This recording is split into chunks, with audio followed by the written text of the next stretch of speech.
Bueno, pues muchísimas gracias, bienvenidos todas, todos, desde el área de bioética y neuroética de Odisea, el Observatorio del Impacto Social y Ético en Inteligencia Artificial. Os agradecemos que nos estéis acompañando en este primer encuentro desde el área, me refiero, de bioética y neuroética. Nuestro deseo es contribuir con reflexión abierta y responsable a un mejor conocimiento sobre las implicaciones éticas y morales de muchos de los avances tecnocientíficos que nos están acompañando, ¿no? Sin duda, el poder disruptor de la convergencia de la inteligencia artificial, nanotecnología, biotecnología, biología sintética, a mi entender, nos sitúa en un punto de inflexión donde debemos abordar sin más dilación qué implicaciones sobre nuestra especie trae consigo la modificación de la naturaleza humana. Sin duda, esta transformación tiene también repercusiones clarísimas y posiblemente irreversibles en muchos aspectos que conforman nuestra sociedad. De allí que la bioética haya ampliado su campo de conocimiento y con ello se abra un diálogo interdisciplinar, ¿no? Como es el que vamos a establecer en este evento, componentes internacionales de reconocida y pública trayectoria. Sin duda, esto quiere decir que podemos acceder a muchísima información sobre ellos en Internet. Su presencia realmente es muy completa en las redes y es por ello que les he pedido, antes de hacer digamos, un resumen, ¿no?, de lo que es casi imposible, además de lo que constituye su alargada trayectoria, les he pedido que me brinden 3-4 líneas más informales para presentarles, ¿no? En esa línea voy pues a presentaros a vosotros, quienes nos van a acompañar en este primer evento. Está el doctor Rafael Grossman, cirujano, docente ponente en MIT, Media Lab, Stanford, Google, Deloitte, TEDx, y él nos brinda estas líneas. La tecnología es solo una herramienta secundaria a las cualidades más importantes del médico, la compasión y la empatía por el paciente. La salud es un derecho humano. Él es un apasionado por el uso inteligente de las tecnologías exponenciales para solucionar los problemas de uso y justo acceso al sistema de salud. Además, es un convencido de que la tecnología, paradójicamente, puede conllevar a una medicina mucho más humana, personalizada y eficiente. Nos acompaña también la doctora Virginia Izura Azanza, jefe de neurofisiología de los hospitales Reina Sofía y Morales Meseguer, Murcia, máster en ética médica por la OMC de España, y miembro de The Neuro Rights Initiative de Columbia University. Ella nos ofrece estas líneas. Mi especialidad siempre se ha llamado la de las rayitas. Se basa en la electricidad, la propia del cerebro, y los nervios, o la que aplicamos para ver cómo funcionan estos. En tan solo un siglo, los avances realizados han hecho necesario replantear el código deontológico y derechos y privacidad del paciente. Por algo será. Por muchos avances que hagamos, el complejo mente, cerebro, espíritu todavía es un misterio.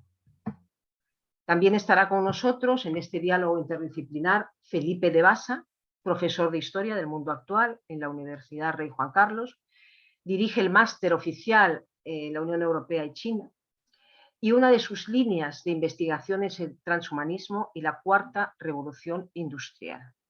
¿Qué nos ha dejado Felipe para esta ocasión? El mundo actual es una revolución constante cuyos impulsores ya no son actores políticos como en los siglos anteriores. Las transformaciones sociales llegan de la mano de una tecnología que escapa al control de las sociedades. Para entender estos cambios es necesario mirar al pasado sin perder de vista el presente. Solo así comprenderemos mejor el futuro que nos toca vivir. Y nos tocará vivir, lógicamente. Pues empezamos entonces con este lujo de cartel. Yo voy a intentar contextualizar un poquillo las preguntas Y desde luego, bueno, pues encantada que los tres ponentes pues nos den sus opiniones. Al respecto van a ser alrededor de 7 preguntas, vamos a intentar que esto entre en 1 hora, dejaremos al final también espacio para las vuestras, esto un poquito también como guía, ¿no? Para orientar nuestras intervenciones, el tiempo de las intervenciones. Pues yo quiero empezar reflexionando que aunque verdaderamente tenemos en consideración esas falsas expectativas, ¿no?, de las que nos habla, por ejemplo, la ley de Amara, ¿no?, que sostiene que en la mayoría de los casos los seres humanos tendemos a sobreestimar los efectos de una nueva tecnología a corto plazo, pero también a subestimar el efecto a largo plazo. Y hablando de ese proceso de alteración, ¿no?, de lo que constituye nuestra unidad biológica, según vuestra experiencia, Rafael, Virginia, Felipe, ¿qué es ya real en vuestro día a día? ¿Qué se está sistematizando en esta carrera de acercamiento entre entes orgánicos, sustancias inorgánicas, en este camino tecnobiológico de aumento, de mejora de capacidades genéticas, físicas, cerebrales y por ende de lo que consideramos de momento mejora de la calidad de vida? No sé cómo queráis. Como nos diga la moderadora. Lo que vosotros queráis. Felipe, si tú quieres empezar. Perfecto, pues adelante. Bueno, muchísimas gracias por esta oportunidad de colaborar con el observatorio y de estar aquí con este plantel de colegas y profesionales de tan altísimo nivel y sobre todo internacional. Como profesor del mundo actual, de historia del mundo actual, mi disciplina comienza después de la Segunda Guerra Mundial y algo que como historiador formo parte de una corriente junto a mi maestro, el profesor José Manuel Azcona, y es que nos empeñamos en decir que todo esto de la tecnología que nos está cambiando la vida a todos, Google, Internet, secuenciarnos el código genético, etcétera, etcétera, no es algo de antes de ayer. Empieza con la revolución científica hace 4 siglos. La evolución ha sido muy lenta, muy lenta, muy lenta. La revolución científica, 4 revoluciones industriales, los ordenadores, la computación, etcétera, hasta que estamos en el momento actual. ¿Cuál es el gran desafío? Y lo estamos viendo con las elecciones de Trump, con lo que pasó con el Brexit, con el actual conflicto, guerra o invasión entre Rusia y Ucrania, que la cuestión de nuestro modelo económico, que antes se basaba en el carbón, en el acero, en el petróleo, incluso en las piedras o en los metales, ahora se basa en los datos. Dejamos un rastro de datos brutales. ¿Qué ponemos en el navegador? ¿Dónde vamos a comer? Google Maps nos secuencia si hemos estado más de un determinado tiempo en un sitio o en otro, si nos hemos juntado con una persona u otra. Pero ¿dónde está la gran disrupción de todo este modelo económico, que ya tiene un nombre, se llama capitalismo de vigilancia? Capitalismo de vigilancia, ¿dónde está la gran disrupción? Y creo que debe de ser el objeto clarísimo de estas reuniones, de este observatorio. Convertir la esencia del ser humano en datos. Cuando yo me sintetizo, me secuencio mi código genético y lo traspaso a un archivo, ya he convertido un ser humano en datos. Eso ya lo cuelgo en Internet y ya no es si al ciudadano Felipe de Basa o al ciudadano Rafael Grossman le gustan las zapatillas de color azul o le gustan las batas de color blanco. Ya estamos dando información intrínseca a lo que es la construcción biológica de un ser humano. Y eso escapa del control de toda regulación, de todo sistema económico, de toda legislación. ¿Por qué? Porque la red es universal. Por mi parte, es lo primero que quería añadir. Virginia.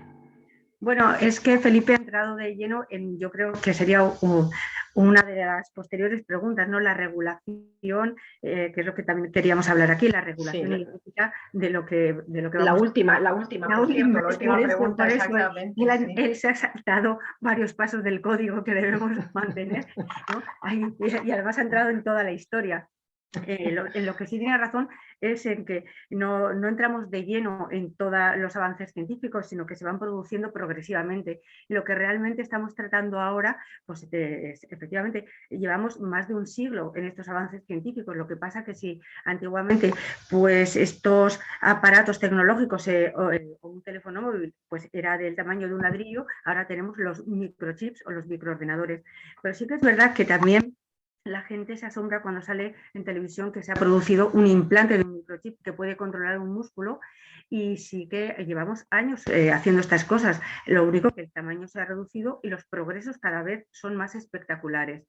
Pero hay cosas que se van haciendo hace mucho tiempo. Hace mucho tiempo que se hacen intervenciones nerviosas y suturamos nervios de manera que un músculo que ha perdido el nervio que lo controla, le hacemos un injerto de otro nervio a distancia y podemos controlar la regulación, el movimiento de esos músculos. Y cosas que se van haciendo desde hace pues 60 años.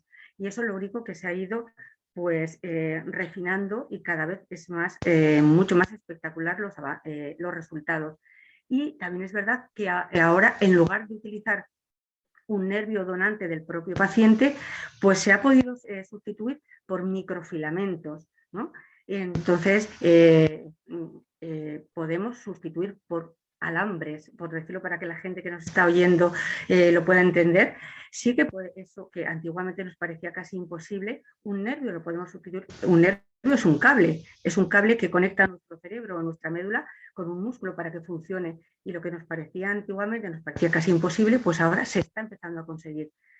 También en un lesionado medular, que antes decían, bueno, pues si al fin y al cabo la médula es un conjunto de cables, ¿por qué no podemos también sustituir esa médula? Esos avances se están empezando a conseguir, y tenemos que, y lo hemos visto últimamente en los telediarios, se están empezando a conseguir microchips que conectan la médula seccionada para conseguir los movimientos de miembros inferiores.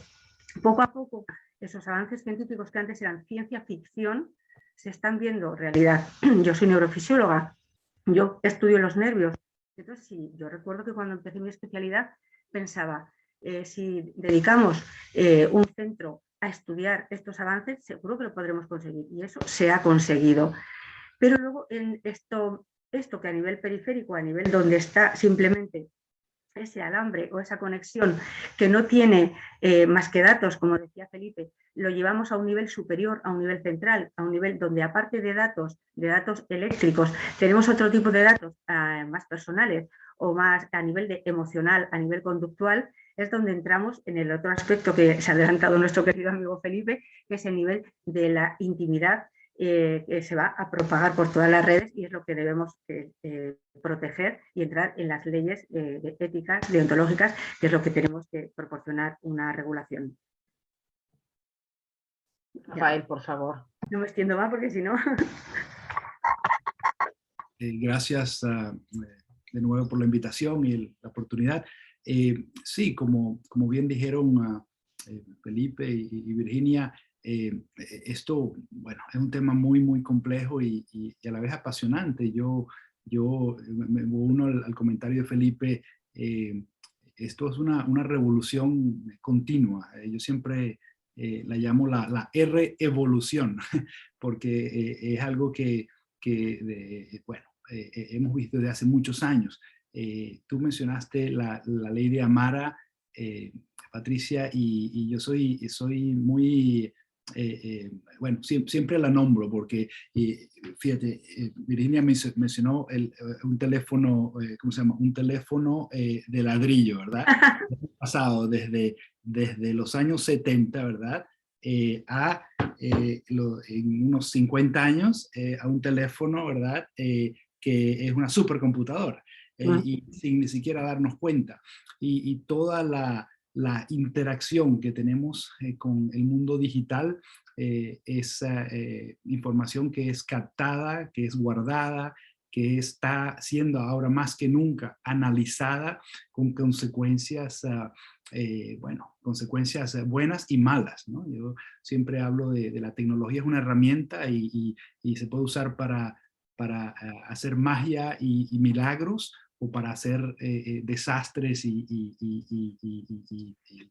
crear mortandad y lo más negativo que uno puede imaginarse, desde manipulación de los votos de la gente, de las opiniones, hasta una manipulación sencilla de orientarte a comprarte un vestido de cierto color, por ejemplo.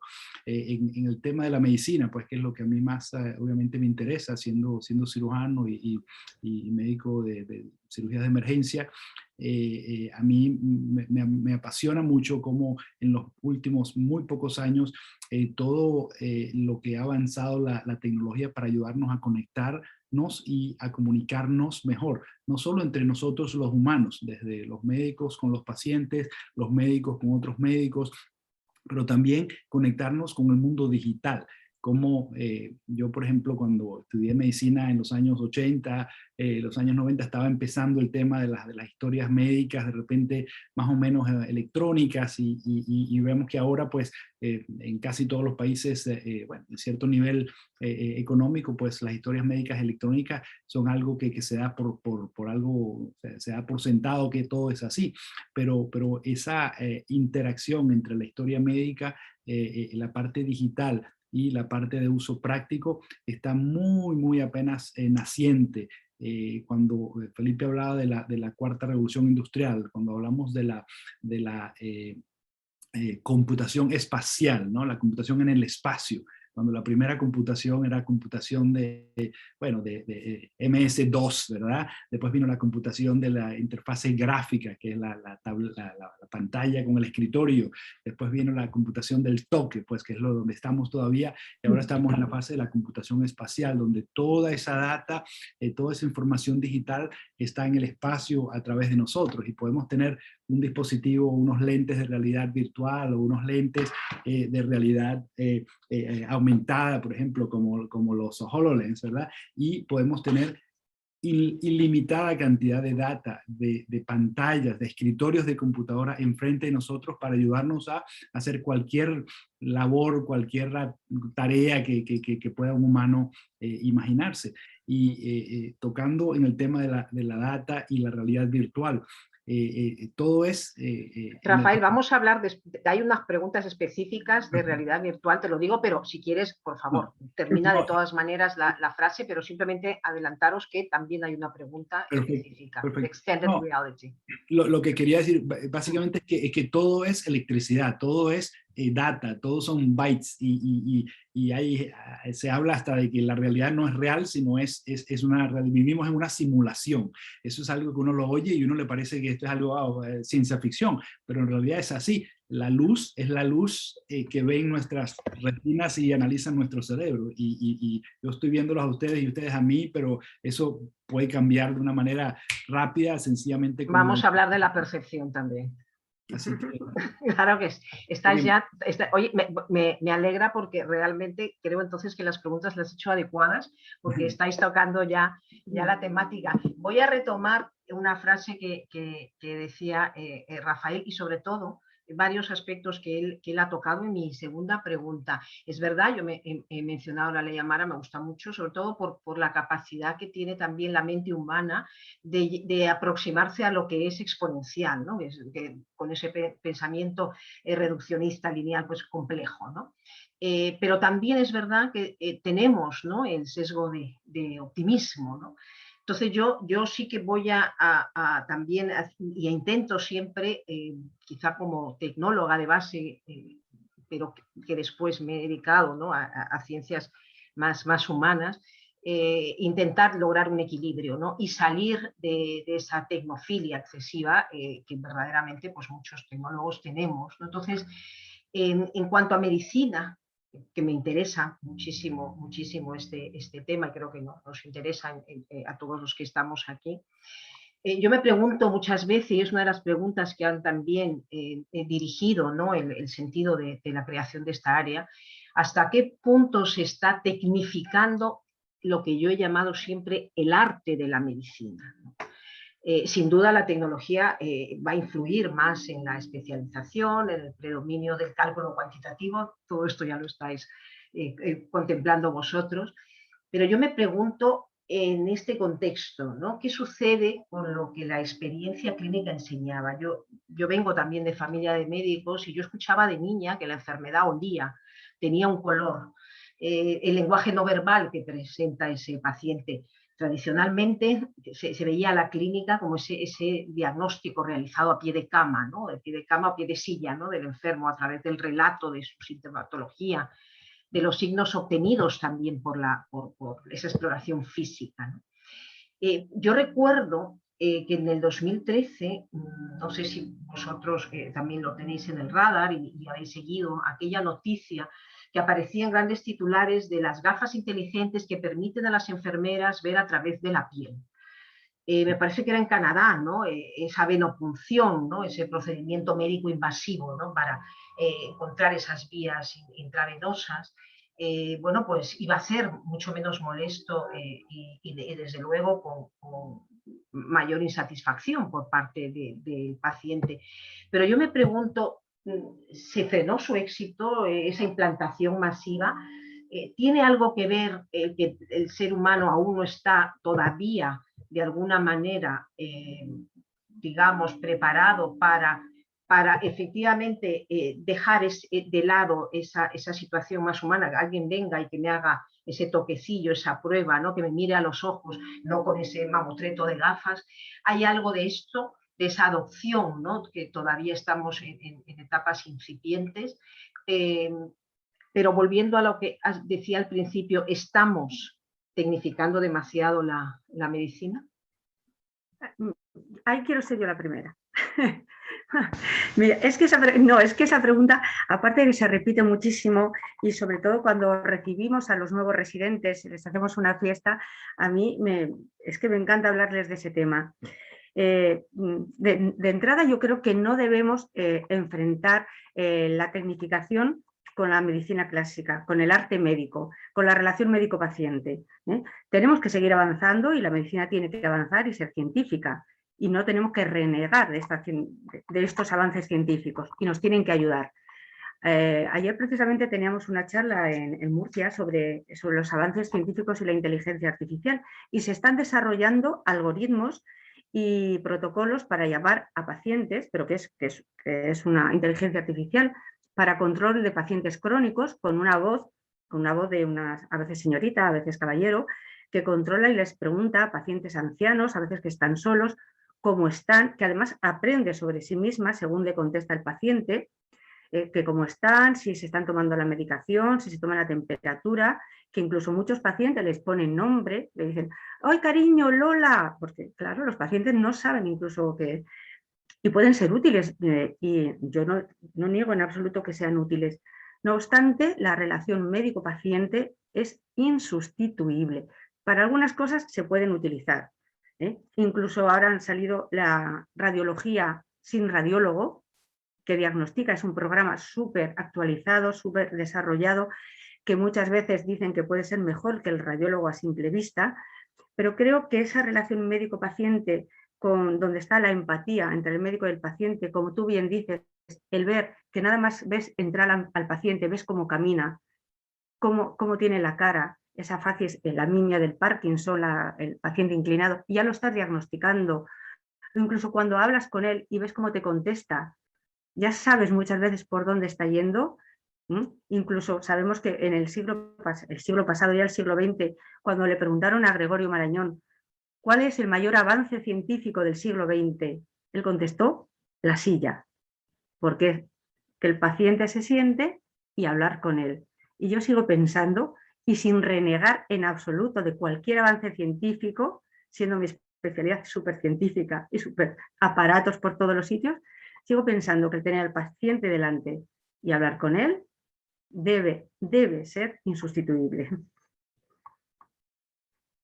Sí, y yo con humildad sigo a lo que dice Virginia y estoy completamente de acuerdo con ella. Sin embargo, yo como digo, como dijiste al principio, Patricia, la herramienta más importante de un médico es la empatía y la compasión. Desgraciadamente, en el mundo en que vivimos y por muchos años más en el futuro, el déficit de profesionales de salud, no solo médicos, sino todavía más enfermeras, técnicos, visitadores sociales, es algo, es una tormenta perfecta que llaman. No va a haber manera de tener el número de proveedores de salud para la cantidad de pacientes que lo van a necesitar. Y cuando yo hablo de que la tecnología es pues una herramienta y hay que usarla inteligentemente, a eso es lo que me refiero un poco. Cuando yo hablo que paradójicamente la tecnología nos ayuda a practicar una medicina más humana, es precisamente eso. Cuando el averaje de tiempo que un médico general en una visita de seguimiento y a veces hasta primera consulta aquí en los Estados Unidos son 15 minutos. Y eso en comparación al resto del mundo es alto. En China, por ejemplo, la duración, y en muchos países de Asia, la duración de una visita entre el médico y el paciente es menos de 2 minutos. Entonces, imagina, yo siempre hablo, tal vez las herramientas tecnológicas no nos van a dar más tiempo con el paciente, porque siempre estarán los administradores y el sistema, bueno, los análisis de costo y beneficio, y hay que pagar, alguien tiene que pagar, y de alguna manera hay que ver más pacientes para producir más, ¿verdad? Dirán los administradores.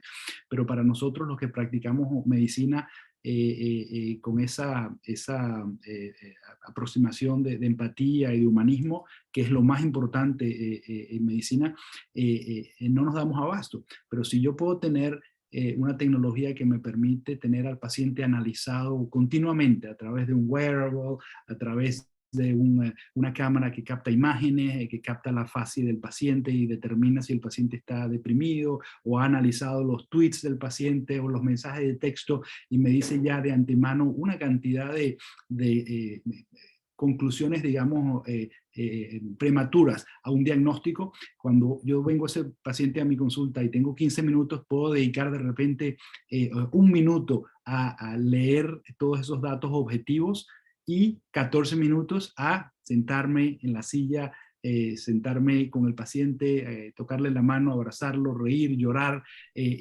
practicando, liberándonos y dándonos una mejor calidad de tiempo. Si no más tiempo, mejor calidad de tiempo. Eso yo pienso que es importantísimo, y uno de los problemas más graves que hay es entrenar a las futuras generaciones a eso, porque indudablemente un sistema, un algoritmo de inteligencia artificial puede diagnosticar mejor que un radiólogo una imagen, más rápido, con más exactitud, un sistema de machine learning que va a mejorar y va a ser cada vez mejor hasta que no va a tener error, versus el humano que siempre va a tener error. Pero, ¿qué pasa? Que ese sistema, todo lo que es objetivo y cuantificable es mejor hecho por una máquina, pero todo lo que es cualitativo y humanístico, y la empatía y la compasión, nunca una computadora, por lo menos de aquí a muchos siglos, pienso yo, va a poder hacerlo mejor que un humano. Felipe, cuéntanos. Termino por el final, lo que comentaba el doctor Grossman.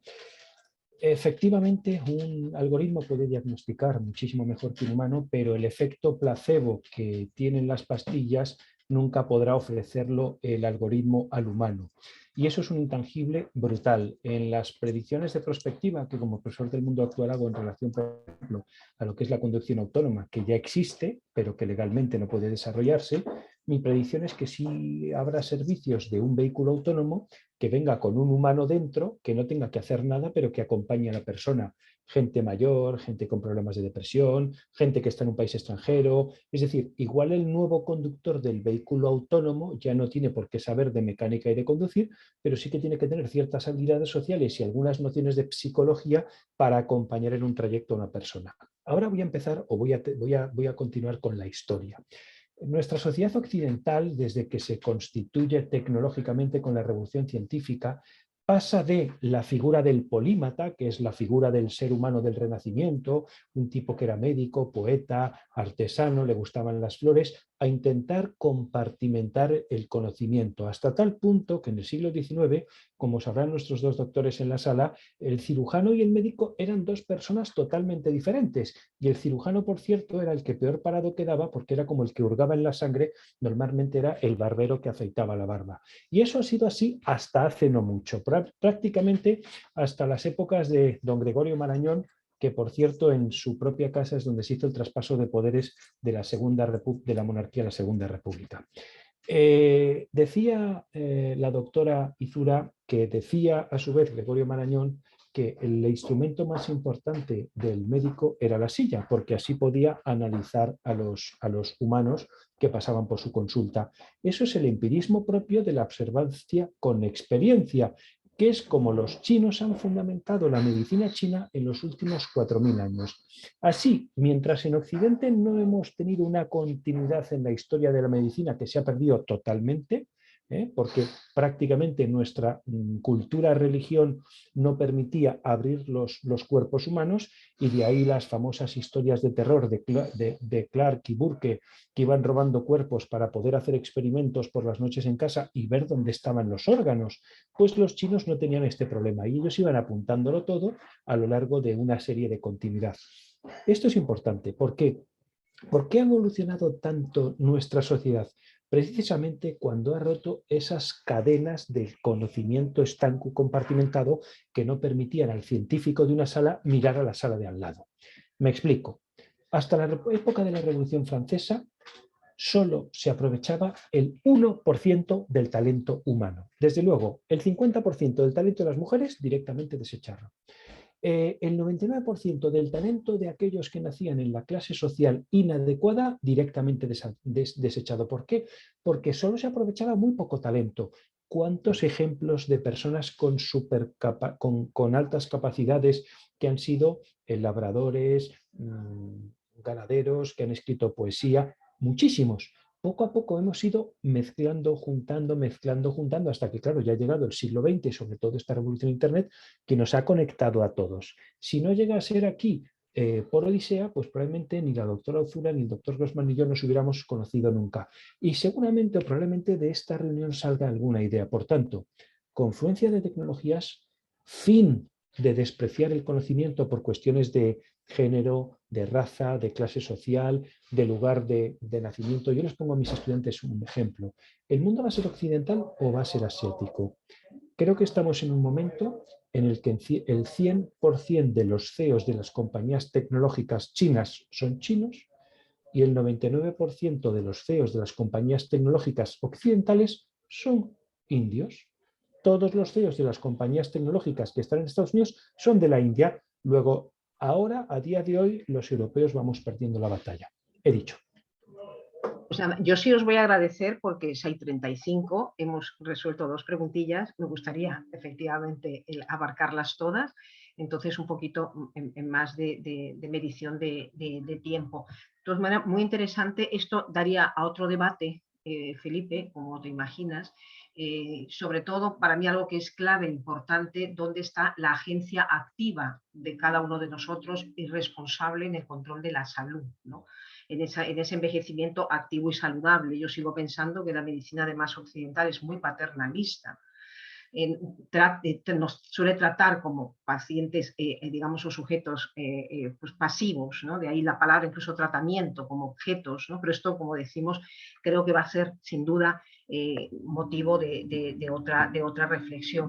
Yo tenía una tercera pregunta, nada, es solo para una pincelada, entrando ya en la temática regulatoria, pero de forma solamente general, porque ya digo que hay una pregunta al final más extensa, ¿no?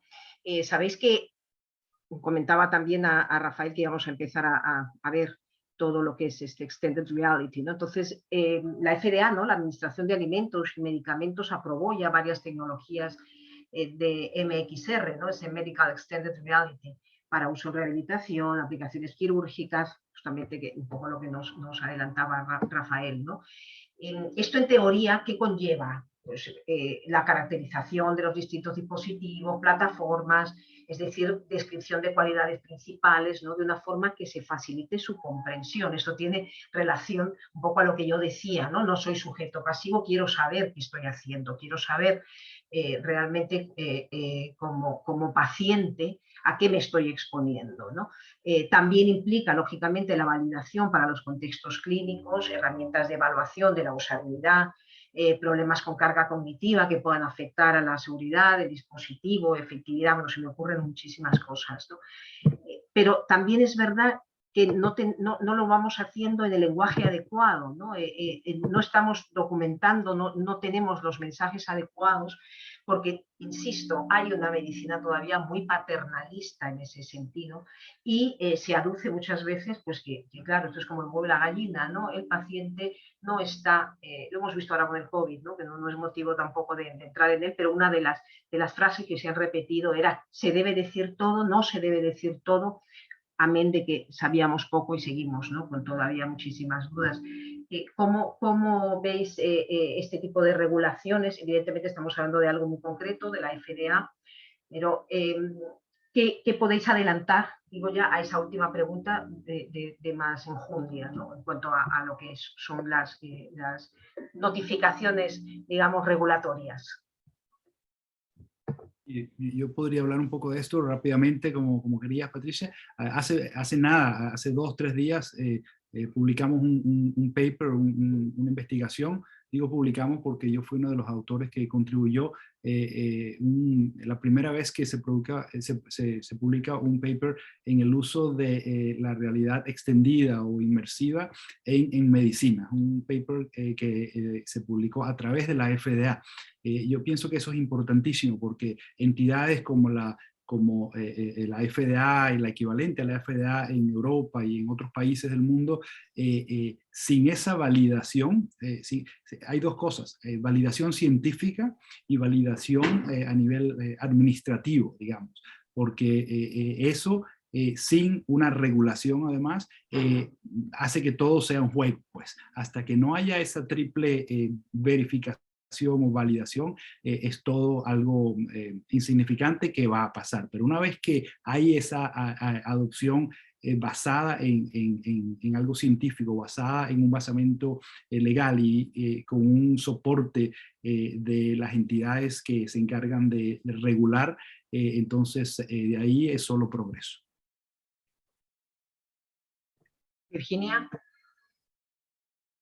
tú que estás también en el ámbito sanitario. Ya, que no podía activar. Sí, vamos, yo pienso que la validación científica es fundamental. Para una nueva tecnología es fundamental que no la introduzcamos porque sí, sino tiene que estar probado que sirve para algo. Esa es fundamental. Pero luego tenemos el problema de la validación administrativa. Aquí en España eso es tremendo. O sea, primero hay muchísimas tecnologías que están validadas por la FDA, pero luego para cuando llegan a España y son validadas es tremendo. Tardan muchísimo más en ser aquí validadas. Y además los trámites administrativos a veces tardan muchísimo tiempo, incluso años, en conseguir que se aprueben. Y una vez aprobados, para introducirlos en los hospitales también se tarda muchísimo, pero vamos, los trámites, ya digo que incluso años. Tenemos ejemplos como el de la estimulación magnética transcraneal repetitiva, que es una tecnología que está hace años funcionando y ahora se está empezando a introducir en el ámbito privado sí que se está usando, poquito, pero se usa. Pero a nivel de la seguridad social ahora se está empezando a introducir, con eso te lo digo todo. Vamos a hablar de la simulación también, otra pregunta, Felipe. Muy rápido. Los sistemas jurídicos de base latina, básicamente lo que te dicen es que lo que no está regulado no está permitido. Y los sistemas jurídicos de base anglosajona lo que te dicen es que lo que no está regulado no está prohibido. Esa es la razón por la cual algunos países van más rápido que otros en este tipo de cuestiones, he dicho. Me ha encantado, además lo he aprendido. Gracias, Felipe.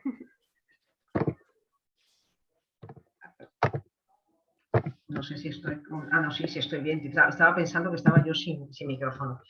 Pues yo quisiera efectivamente entrar de todas maneras en un tema, vamos a ver cómo lo podemos hacer de una manera más ligera, para analizar también en la línea de lo que ha hablado Virginia, en la última parece que nos hemos sincronizado, en la distinción entre lo patológico y lo no patológico, que me parece también clave por muchas de las soluciones que se están comercializando por parte de la empresa, digamos, privada, ¿no? Siguiendo con el potencial de la realidad extendida, sobre todo ahora que está tan en boga, ¿no?, el concepto de metaverso, sabemos que la realidad virtual es una herramienta que puede modificar la percepción. Nosotros lo hablábamos al principio también con Rafael, ¿no? De hecho, hay algunos estudios que refieren el mismo poder que consigue algunos productos de farmacología, ¿no? En ese sentido, sin duda, puede ayudarnos a recalibrar nuestras percepciones del mundo que nos rodea, también de nuestro interior, ¿no?, que sean poco saludables, convirtiéndose en una aliada de terapias para mejorar la calidad de vida. Quiero decir, en una aliada de terapias quizá tradicionales, de terapias acompañadas con seguimiento, ¿no? Sin duda, pues hasta ahora yo creo que ha demostrado grandes bueno, no tiene grandes esperanzas con resultados positivos para el tratamiento de ansiedad, depresión, fobias, estrés postraumático, también para gestión del dolor, ¿no? Reduce esa experiencia sensorial del dolor, ¿no? La experiencia cognitiva, afectiva del dolor, ¿no? Pero, como decía, todas estas intervenciones, de alguna manera, sobre la salud mental, estamos hablando de ir acompañados de terapeutas profesionales, ¿no? Pero ¿qué riesgos entraña el uso inadecuado, poco supervisado de estas herramientas que, ya digo, en algunos casos se están comercializando, haciendo posible su acceso fuera del ámbito sanitario? También un poquito como referencia, recuerdo un estudio que salió en 2017, el titular era "Una experiencia virtual fuera del cuerpo reduce el miedo a la muerte", ¿no? También es además una investigación en donde Cataluña estuvo muy presente. En este caso se veía cómo la inmersión permitía separar cuerpo y mente de esa encarnación virtual que era pues mi avatar, ¿no? Mi avatar, y yo lo vivía en primera persona, ¿no? Fijaros de alguna manera el caldo de cultivo, ¿no? Que hay aquí para lo que es todos esos procesos disociativos.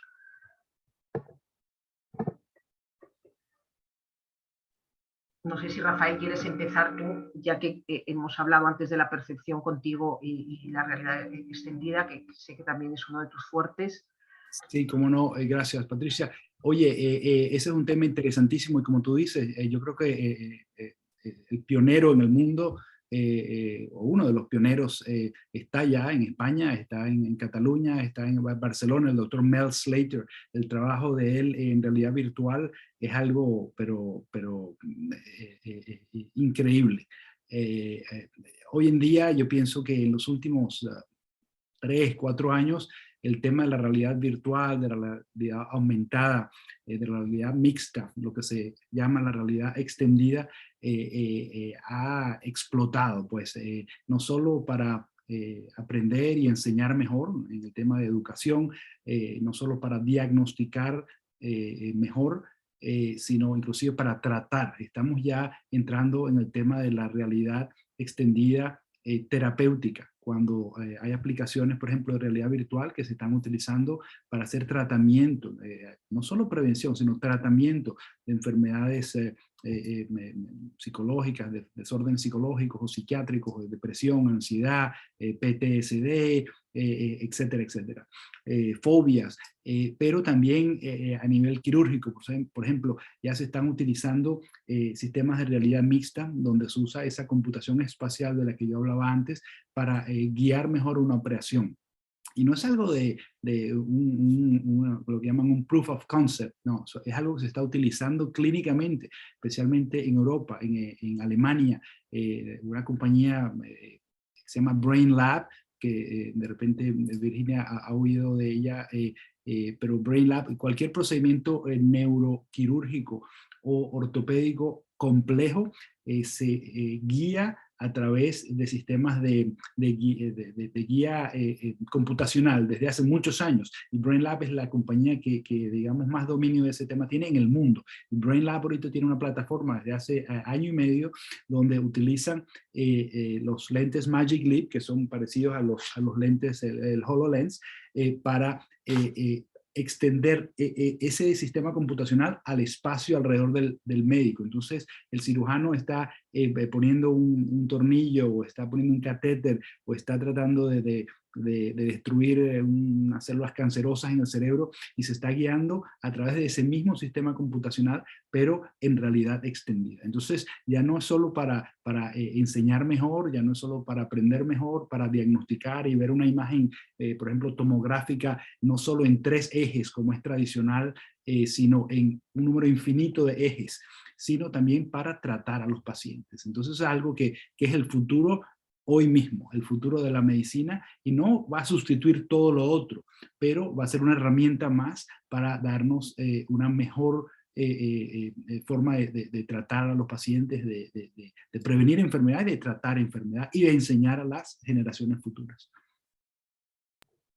Virginia, Felipe.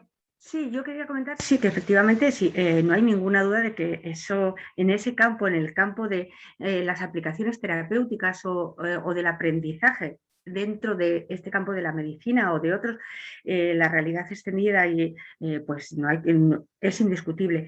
Quizás el debate ético entra cuando se va a utilizar para potenciar capacidades, para potenciar nuestras capacidades o entrenamiento y potencia de otro tipo de capacidades. Ahí es donde yo pondría el debate ético y ahí lo dejo.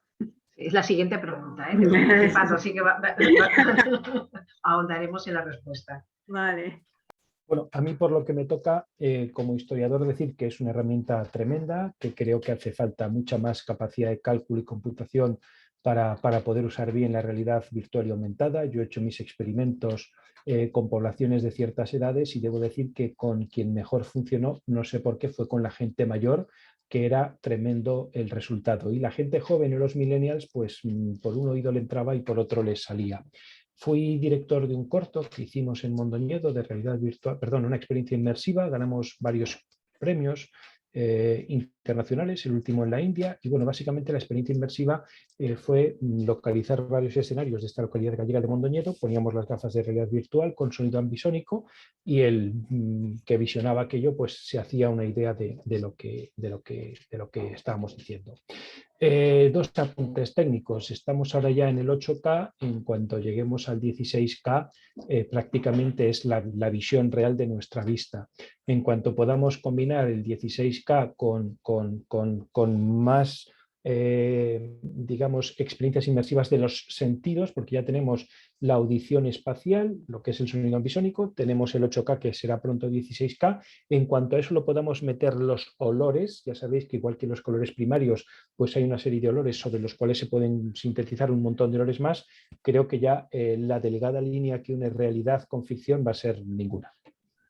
Bueno, sin duda ya hay, desde luego, integración sensorial pues, olfativa, todo lo que es háptico, temperaturas, fuerzas, cargas, o sea, realmente hablamos de todo un complejo inmersivo.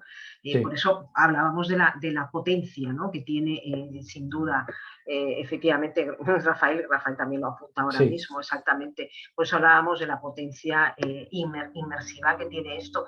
Yo, de todas maneras, en la referencia que os hacía antes, pero no la habéis tocado, pues os la recuerdo simplemente por si lo tocáis también más adelante, es el tema de los posibles trastornos de disociación, ¿no?, que también puede llevar, ¿no? Brutales. Que ya se han estado viendo y efectivamente, ya digo, si queremos lo tenemos también ahí pendiente por si nos da tiempo lógicamente a tratarlo, ¿no? Yo voy a contar en 10 segundos, aquí para Virginia, yo te agradecería que lo dejaras para después, Felipe, ¿vale? Que va a haber ocasión, ya lo introduces.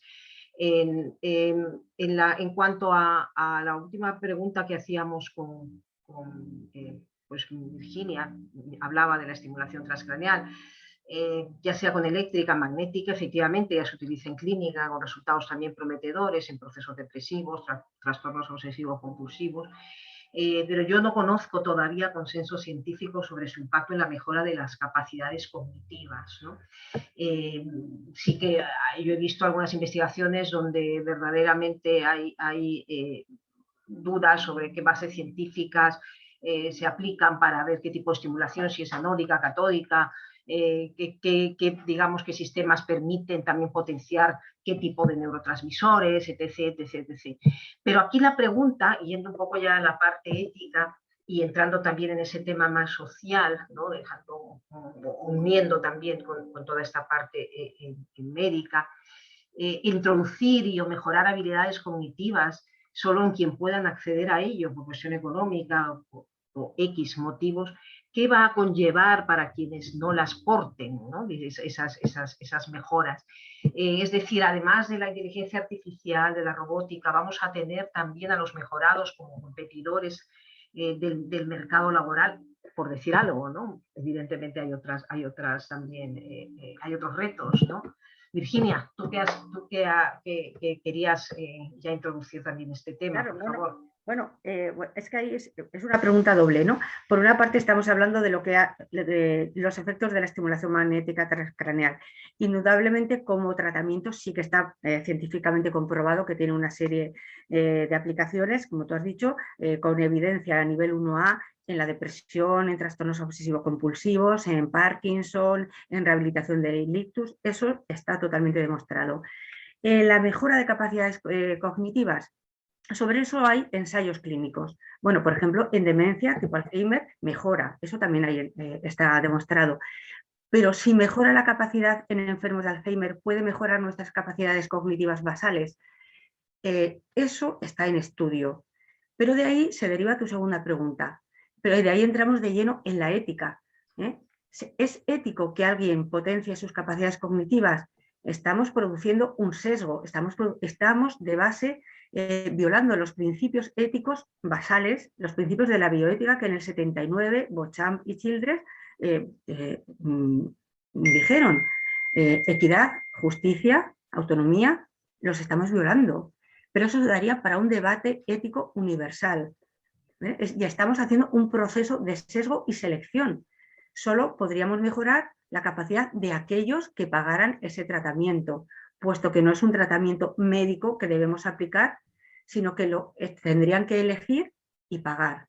Entonces tendríamos que entrar ahí y además son personas que para qué van a utilizar esas capacidades que mejoramos. ¿Quién nos lo va a pedir? ¿Lo tienen que pagar? ¿Para qué lo van a utilizar? Lo que decía Felipe sería, no lo van a pagar los labradores que están en el campo, que dicen, mira, mi hijo quiero que sea más listo, sino, ¿y para qué van a utilizar esa mejora de capacidades? Yo creo que el debate está servido y sería muy fuerte. Sí, puedo complementar lo que dice Virginia. Así es, y hay que tener eso siempre presente cuando se trata de desarrollar estas soluciones, ¿no? Pero a la vez, parte de mí pienso que, ¿quién se iba a imaginar, verdad? ¿Quién se iba a imaginar? Yo me acuerdo cuando de nuevo pongo este teléfono, en el año 76, el primer teléfono celular Motorola, ¿verdad? ¿Quién se iba a imaginar? O sea, cuando uno veía, ¿se acuerdan de aquella película? No me acuerdo cómo se llama, de Wall Street se llamaba, que creo que se llamaba.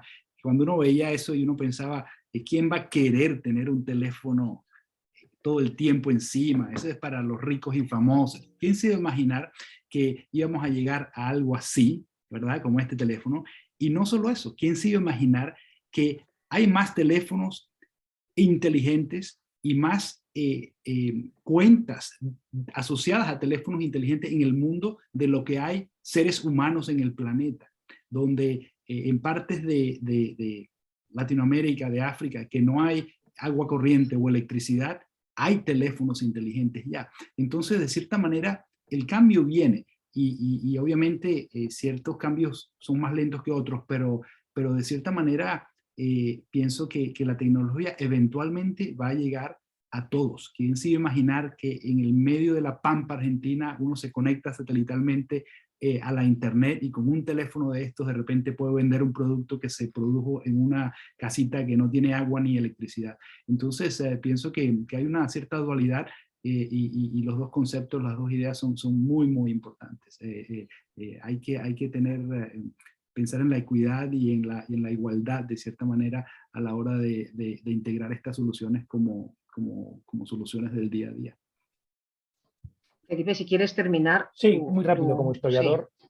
Poner el ejemplo que cuando apareció el aluminio, que yo que no soy ingeniero, soy historiador, lo llamo electricidad embotellada, por ese guiño que hizo el doctor Grossman a la electricidad al comienzo, pues se pensaba que eso iba a ser una cosa carísima y de hecho el obelisco que hay en Washington se coronó con una pirámide de aluminio, con una leyenda francmasónica pensando en que bueno, eso era la panacea. Y hoy el aluminio sirve para hacer latas y para hacer desechos de basura. Entonces, las tecnologías al final acaban democratizándose, acaban abaratándose. Mi opinión muy personal, que por supuesto es una opinión y que no va más allá, es que bueno, siempre tiene que haber alguien que vaya el primero, que al principio será caro y que luego estará democratizado. Tenemos otro ejemplo con el precio de la secuenciación del genoma humano. El primero costó entre 4 y 6 mil millones de dólares y hoy te lo puedes hacer por 1.000. Bueno, sin duda, sí, sin duda, vamos, efectivamente va a haber una tendencia a al abaratamiento, pero también sin duda yo creo que van a haber generaciones y sobre todo en muchas zonas donde efectivamente se van a perder, por decirlo de alguna manera, ¿no? este potencial, porque incluso el ejemplo que decía Rafael, ¿no? De la Pampa Argentina o de algunas zonas, incluso del mismo Madrid, ¿no? Donde estamos hablando de la misma Comunidad de Madrid y sin embargo la conectividad, bueno, pues desgraciadamente da todavía sorpresas desagradables, ¿no? Y estamos a 70 kilómetros de la capital de España, entonces desde luego, vamos, diferencias sin duda, ¿no? Sin duda van a haber, ¿no?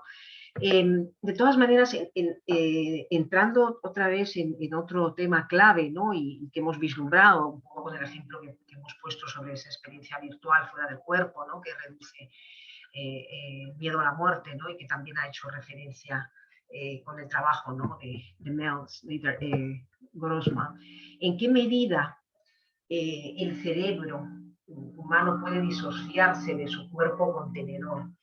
En esta, vamos, creo que llevamos muchísimo tiempo con la narrativa, ¿no? Esta de la posibilidad de transferir la información a otro tipo de soporte.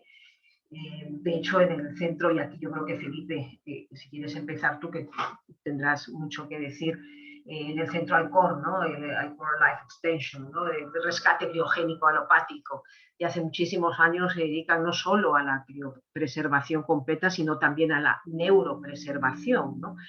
Y aquí, sin duda, de alguna manera también tocamos el tema de la conciencia. No sé si queréis comentar algo,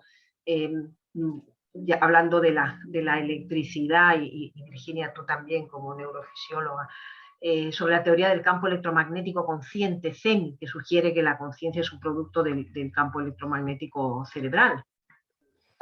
Bueno, lo primero que hay que aclarar al respecto es que el concepto médico de muerte no se adecúa al concepto jurídico de muerte, porque de hecho cuando un cirujano opera a alguien a corazón abierto, para el derecho ese paciente está técnicamente muerto. Cuando una persona pasaba a mejor vida, pues las diferentes religiones decían que había que hacer con el receptáculo del ser humano, ya una vez carente de alma. Pues hay unos que dicen que hay que enterrarlos en contacto con la tierra, otros que hay que enterrarlos de pie, otros que hay que enterrarlos en unas cajas de madera en cierto orden y conciencia, hasta que, bueno, en España tuvimos una situación que es que en los años 80 en los años 80 del siglo pasado, se comienza la incineración, hasta el punto que cuando se instala el primer horno crematorio en la ciudad de Madrid, el primer año, creo que fue en 1981, hay dos o tres cuerpos que se incineran porque a la gente eso le daba un miedo atroz. Es decir, la relación del ser humano con la muerte es algo, primero, que no ha trascendido y sigue dando mucho miedo. Segundo, debemos desde el punto de vista del derecho, actualizar lo que una persona es estar muerta o viva, porque esto influye o implica muchísimas más consideraciones. Tercero, en España las leyes dicen que cuando una persona fallece el cuerpo ya no es de la persona, sino que es del Estado. Entonces, uno nunca puede decidir qué hacer con su cuerpo y cómo. Todo esto complica lo que se conoce como criopreservación, que el propio movimiento transhumanista no quiere que se llame criopreservación, sino bioestasia, porque el movimiento considera que no es una muerte, sino que es una suspensión temporal de la vida. Al respecto hay que decir, y esto también es para otro debate, y sobre todo para un debate transversal, biológico, médico, jurídico, incluso, ¿por qué no económico?, que la muerte hay algunos que pensamos que no es un estado, sino que es un proceso, porque se puede estar muerto y revivir, y tenemos muchísimos ejemplos. En concreto, en la ciudad de Madrid, el SAMUR tiene 2 casos documentados del síndrome Matusalén, de un tipo que se muere, que llega al médico, detecta, firma el acta de defunción, llega el juez a levantar el cadáver y luego el cadáver es el que se levanta y dice que qué ha pasado, que dónde está, ¿no? Entonces son cosas o muy desconocidas o que la ciencia todavía pues no ha llegado a explicarlas, pero hay un tutum revolutum tremendo. Entonces, tenemos el testamento vital, que eso también daría para otro debate, porque claro, el testamento vital es diferente el de Guadalajara que el de Madrid. Entonces, claro, si uno quiere hacer algo con su cuerpo, pero resulta que tiene la mala suerte de que se muere en Guadalajara y no en Madrid, el lío ya es tremendo. ¿Por qué? Bueno, pues en las bonanzas de este Estado autonómico de reinos de taifas, que el derecho no entiende de provincias, y claro, España es muy rica, muy variada, somos 17/19 comunidades autónomas, pero también tenemos 17,19 maneras de morirnos diferentes, he dicho.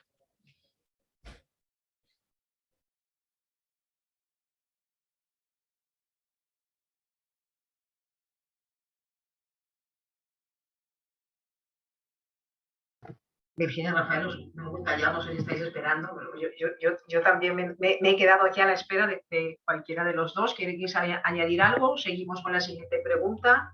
Yo solo quiero, una cosa muy breve. La verdad es que trabajando con el cerebro, como trabajo, las neuronas tienen electricidad, tienen un campo magnético. De ahí a decir dónde está, una cosa es cerebro, otra cosa es mente. ¿Dónde está la conciencia? No me atrevo a decirlo, ni me atreveré. Sí, y yo brevemente también, quiero decir, puse un libro en el chat, un libro interesantísimo que me estoy terminando de leer, que trabaja con este tema, básicamente la historia del trasplante de cerebro. Parece que fuera algo así, pero es algo real. Y ese libro lo recomiendo para que extiendan un poco más ese tema. Y estoy de acuerdo con Virginia que bueno, una cosa es la cosa palpable, la electricidad que uno puede medir, y una cosa es la conciencia, el alma, qué significa eso, qué relación hay. Es un tema bien, bueno, entre lo científico y lo religioso casi, ¿no? Fascinante. En esa línea vamos a llegar a un tema que nos interesa a todos, y precisamente como nos interesa a todos, les he comentado a los ponentes que nos acompañan hoy que la segunda quincena de junio vamos a intentar hacerlo presencial aquí en Madrid, un evento solo dedicado al BCI, ¿no? A la interfaz humano-máquina, la interfaz humano-cerebro, pero desde luego pues, es necesaria tratar, ¿no? De alguna manera esta temática también, ¿no? Entonces, yo voy a dejar aquí algo muy libre, pero sí que quiero ahondar también en un par de cosillas y que tienen mucha relación con lo que hemos hablado en estas últimas ideas. Según los bioconservadores, ¿no? El implante cerebral, el Neuralink, ¿no? O, bueno, otras empresas, como puede ser Kernel, bueno, hay infinidad de empresas, tenemos aquí una en Zaragoza también, ¿no? En España, suprime de alguna manera este implante cerebral la frontera entre natural, artificial, humano-máquina, vivo-no vivo, sabiendo que todo esto también pues requiere una semántica quizá más en detalle, ¿no? Pero, ¿qué puede suceder con nuestra identidad en estos casos, ¿no? Sabiendo además algo que ha salido, ¿no? Y que de alguna manera a mí me ocupa siempre, ese también afán de alguna manera reduccionista especializado de la medicina, ¿no? Que sabiendo que el ser humano es un sistema complejo, adaptativo, ¿no? Con propiedades emergentes, y que yo creo que precisamente la convergencia tecnológica nos debería permitir modelar de una forma mucho más integral, ¿no? A ese sistema de subsistemas que ahora pues, engrosan las grandes especialidades, ¿no? Pero fijaros, dentro de este tema de lo que es esa interfaz, ese implante cerebral, qué otras propiedades mentales podrían surgir, ¿no? Esa emergencia mental que podría pasar, ¿no? En otro orden de cosas, se me ocurren otra serie de preguntas. ¿Puede utilizarse estas técnicas para controlar los pensamientos? Hablaba uno de las personas que nos acompaña efectivamente sobre esto, y se le ha pasado, me parece, un enlace, ¿no? De los experimentos que hay de control de pensamientos, de acciones de una persona, incluso, ¿no? Controlar acciones ya digo, de una persona, o implantar falsos recuerdos. Hago también hincapié que también hay muchas investigaciones donde dicen que el consumo masivo de marihuana puede llevar también a la implantación de falsos recuerdos. De todas maneras, no olvidemos que la memoria de por sí es muy falible, ¿no? Un poco como hincapié, ¿no? Y luego sí quisiera que tratáramos el tema de la ética animal, ¿no? Debido al anuncio que hace en febrero, me parece, Musk, sobre querer comenzar los ensayos de sus interfaces en humanos, tras los prometedores resultados obtenidos en animales, y sin embargo, bueno, pues tienen denuncias, ¿no? Tanto él como la universidad que ha prestado sus servicios a las investigaciones, creo que es la Universidad de California, si no me equivoco, y si no, pues perdonadme. Y bueno, pues la verdad que leyendo todos los folios de las investigaciones que se han hecho sobre el tratamiento de los animales es espeluznante, ¿no? Durante las investigaciones, realmente es espeluznante, ¿no? Lo que se ha vivido en estos primates. Entonces, si queréis, ya digo, algo general o plasmar nuevas ideas que las llevemos a nuestro evento de la segunda quincena de junio, encantada.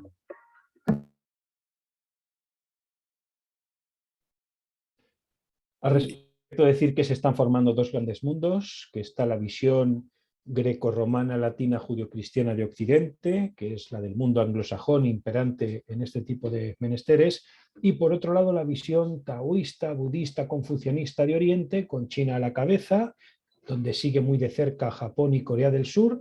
Por cierto, los grandes polos tecnológicos del mundo hoy están en el Pacífico y no en el Mediterráneo, y será la gran lucha que haya entre las dos maneras de ver el futuro. Y puede ser que estemos ante un choque de civilizaciones, como dijo Huntington en la década de los 90 del siglo XX.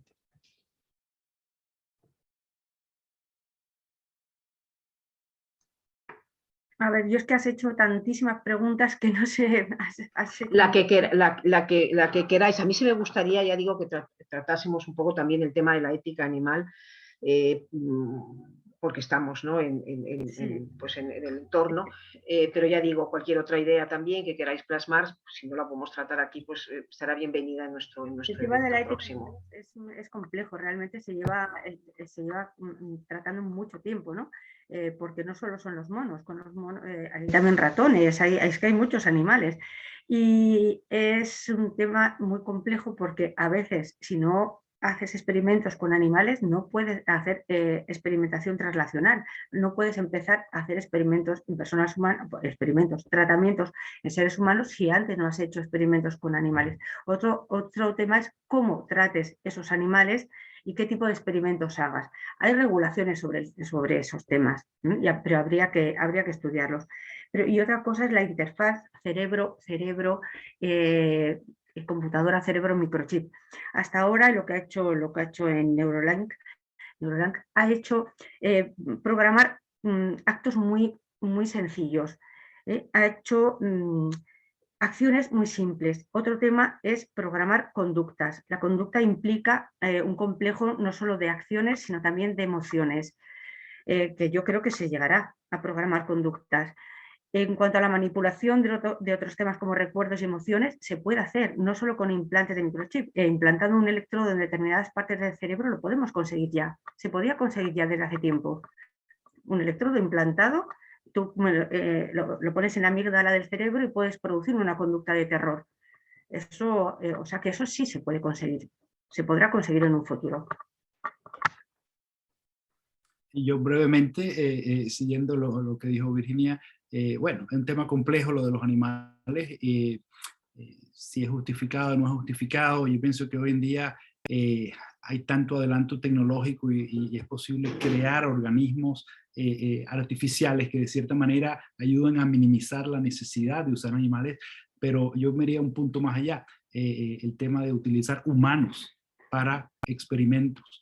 Como se ha visto claramente en muchísimos ejemplos a lo largo de las décadas, hasta hoy en día que se sigue haciendo, donde hay experimentos o protocolos que compañías de farma, compañías hacen en humanos, en poblaciones donde no hay de repente la regulación, la protección o la ética para prevenir que esas cosas pasen, probando medicamentos, probando vacunas, eso sucede hoy en día todavía y ha sucedido a lo largo de los muchos años, claramente documentado.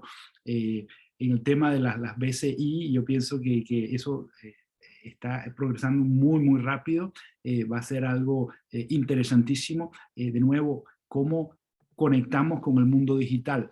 Cómo conectamos con el mundo digital, no a través del toque, no a través de los gestos, de repente, como uno puede hacer con un HoloLens o con un Magic Leap, pero sencillamente como enfocando esa misma onda eléctrica que se hace con el gesto, es una onda eléctrica que se puede hacer a través de solo el pensamiento, la actividad eléctrica cerebral, donde vemos que hay compañías, hay electrodos que son ya, los compra uno en Amazon, donde transcranealmente puedes de cierta manera analizar y enfocar el estímulo eléctrico para manejar el mouse o para abrir o subirle el volumen o escribir, o una persona que está cuadraplégica y de repente esa persona puede textear solo pensando. Es cuestión de analizar la actividad eléctrica y darle sentido, ¿no?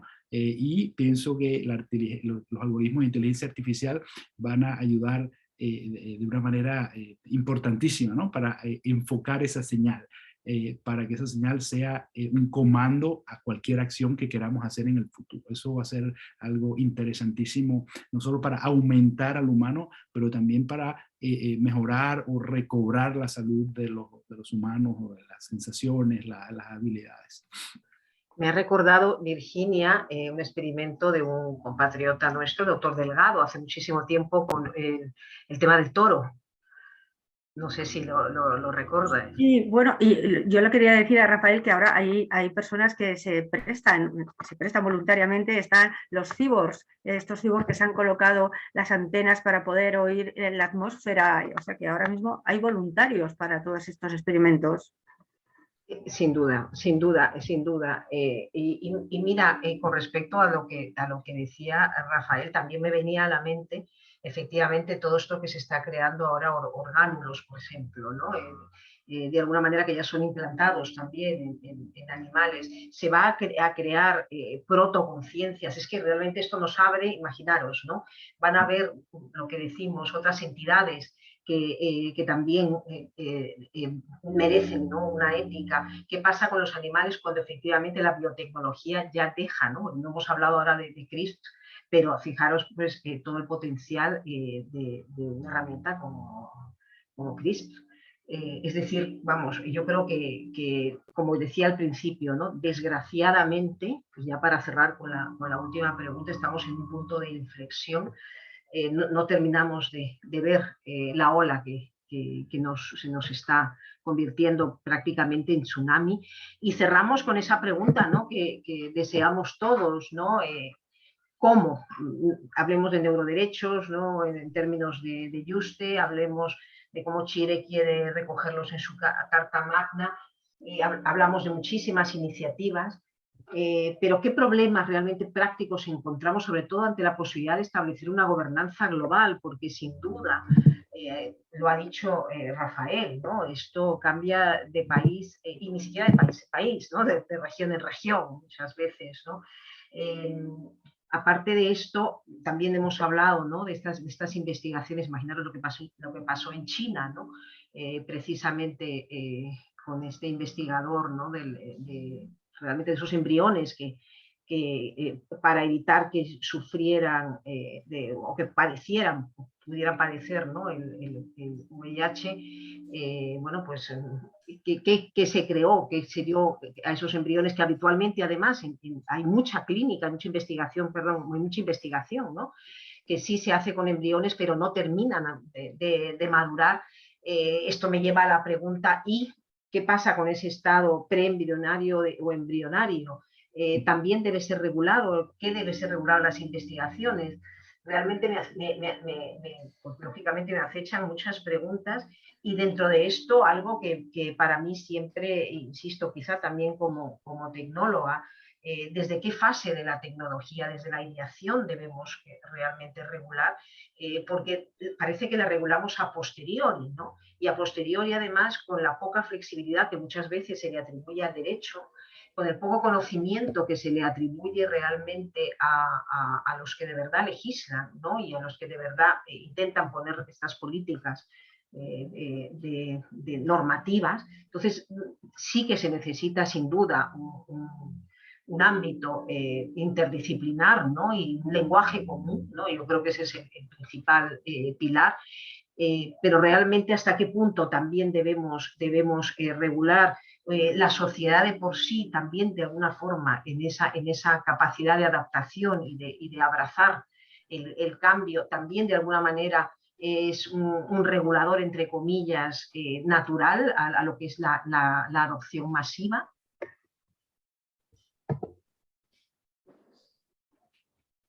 Bueno, respecto al tema del derecho, no voy a decir lo que creo que tengo mi opinión, porque no suma, sino lo que hay, que es muy poco, pero algo hay. La palabra biotecnología aparece a principios del siglo XX porque había un granjero centroeuropeo que quería crear unas granjas donde los animales dieran más grasa y más leche y empieza a hablar de estas cosas.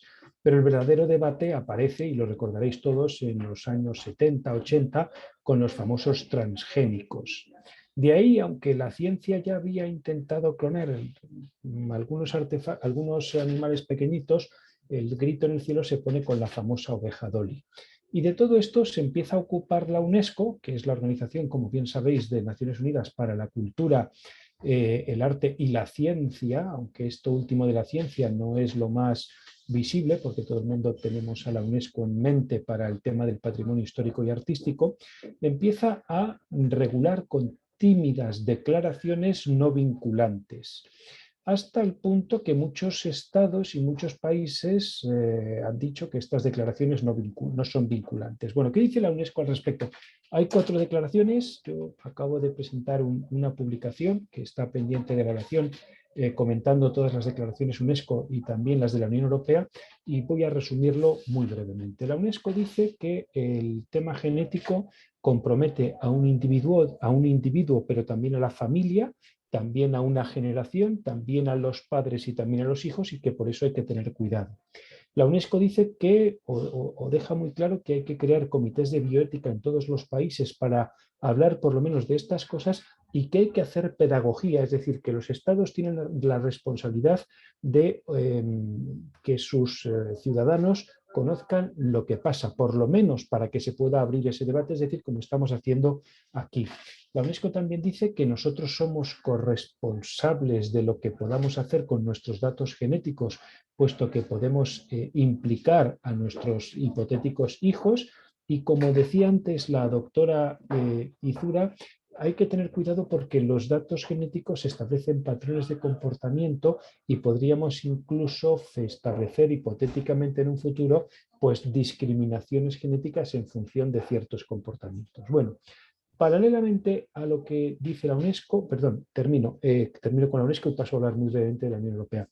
Hay una declaración internacional de UNESCO sobre el código, los datos genéticos y los derechos humanos, declaración que salió por los pelos porque muchísimos estados europeos, entre otros Bélgica, decía que esto había que no regularlo porque las implicaciones genéticas también podrían salvar vidas.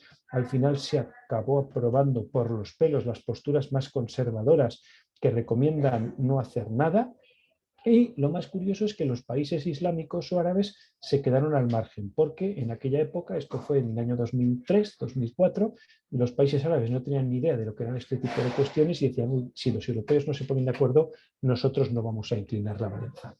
Bueno, paralelamente a esto, el Parlamento Europeo también ha debatido alguna serie de propuestas, ha habido algunos protocolos, pero está todo muy en el aire y a día de hoy, salvo lo que hagan los estados nacionales, hay poco más. Yo sí puedo brevemente agregar que obviamente la regulación es importantísima, pero yo pienso que una regulación universal, diría yo, no sé, aquí con mis 56 años y con el optimismo que me llena siempre, soy muy pesimista porque creo que es imposible tener bueno, si no nos podemos poner de acuerdo ni siquiera en el tema del ambiente, ¿verdad? Del climate change, y con cosas que son muy obvias. Imagínense cómo nos vamos a poner de acuerdo con cosas mucho más profundas como esta, y cuando una cantidad de países de repente deciden hacer una declaración y algo que sea relativamente vinculante, siempre tenemos países que obviamente hacen lo que quieren por su cuenta, y solo después de muchas décadas nos damos cuenta de que estuvieron trabajando en eso. Entonces yo pienso que obviamente es importantísimo, pero pienso que es imposible a nivel universal. Pienso que tiene que ser a nivel de país, digamos, o de continente, de cierta manera, pero a la vez dentro de esos países regulados, inclusive no se quieren quedar atrás. Entonces siempre hay experimentos así como por debajo que siguen pasando, violando la regulación, inclusive la declaración que puede ser vinculante o no. Y pienso que es un tema muy, muy difícil de conseguir, desgraciadamente. Bueno, yo suelo comentar dos cosas, que a nivel de Europa se ha creado, la Comisión Europea ha creado un proyecto que regula las prácticas de la inteligencia artificial, un proyecto a desarrollar en las empresas que aplican inteligencia artificial, y les ha dado un plazo de 2 años hasta el 2023 para adaptarse, por lo menos los que emplean inteligencia artificial en el plan de la gestión de las empresas y así. Y ya sabéis que en la Universidad de Columbia, el proyecto BRAIN, liderado por Rafa Yuste, sí que pretende que se regulen los neuroderechos, pero de momento hay un debate ético, hay mucha gente que cree que la Declaración de Derechos Universales del Hombre, pues, que los cubre. Sin embargo, pues, en Chile sí que, liderados por el senador Girardi, pues, sí que han conseguido que se modifique un proyecto de ley que va a modificar la Constitución, y han lanzado el proyecto de neuroderechos. Yo realmente no me explico muy bien, cómo en Chile lo han conseguido. Posiblemente pues, Guido Girardi tiene una gran capacidad de convencimiento y ha logrado este cambio a nivel de la Constitución. Tampoco es una modificación muy importante, está por ahí publicados, pero lo ha conseguido, ¿eh? Y es lo que decía un poco Rafael, ¿no? Que debería haber una movilización a nivel universal, pero se ha establecido, no sé por qué ser tan reacio a que haya esa pequeña modificación, que tampoco es tan importante, sobre los derechos humanos, y que consideren que proteger la privacidad a nivel de nuestra información cerebral, pues permita esta modificación. Pues sería importante y sería bueno, ¿no? Y tampoco es tan grande esa modificación de los derechos humanos basales y ya reconocidos. De momento lo tenemos en Chile, y quizá con el tiempo pues lo consigamos en más países. Muchísimas gracias, Virginia. Yo de verdad que, bueno, por mi parte, agradeceros, desde luego, ya os he robado más tiempo, desde luego, del previsto. Yo no sé si hay alguna pregunta breve por parte de algunos de los asistentes. He ido leyendo un par de ellas, pero justamente 2 personas que han tenido también que ausentarse nos han ya dejado. No sé si alguno de los presentes quiere añadir algo.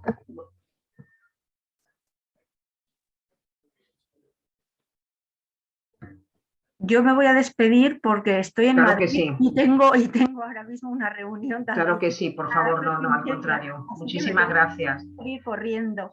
No os preocupéis, muchísimas gracias, de verdad. Daros las gracias, y encantada de conocer a Rafael y a Felipe, y por supuesto a ti. Y muchas gracias por invitarme a esta sesión me ha encantado, y yo creo que muy, muy interesante, pero me tengo que marchar corriendo. No, por favor, las gracias a todos. Rafael, de verdad, un placer. Felipe, y lo dicho, Rafael, seguimos en contacto. Virginia, Felipe, y desde luego a los que nos acompañáis, nada, bueno, pues encantada de que hayáis estado hasta el final. Gracias, Patricia. Muchas gracias y enhorabuena al observatorio. Un placer. Bueno, a vosotros, ya os mandaremos el enlace de lo que es el vídeo. A quien no esté conectada conmigo por LinkedIn, os agradecería conectar, porque de esa manera yo os tengo localizados y os paso el enlace. Muchísimas gracias por vuestras palabras, de verdad, a todos. Y bueno, pues eso, nos vemos pronto en junio. A vuestra disposición siempre. Gracias. Cerramos, nos despedimos.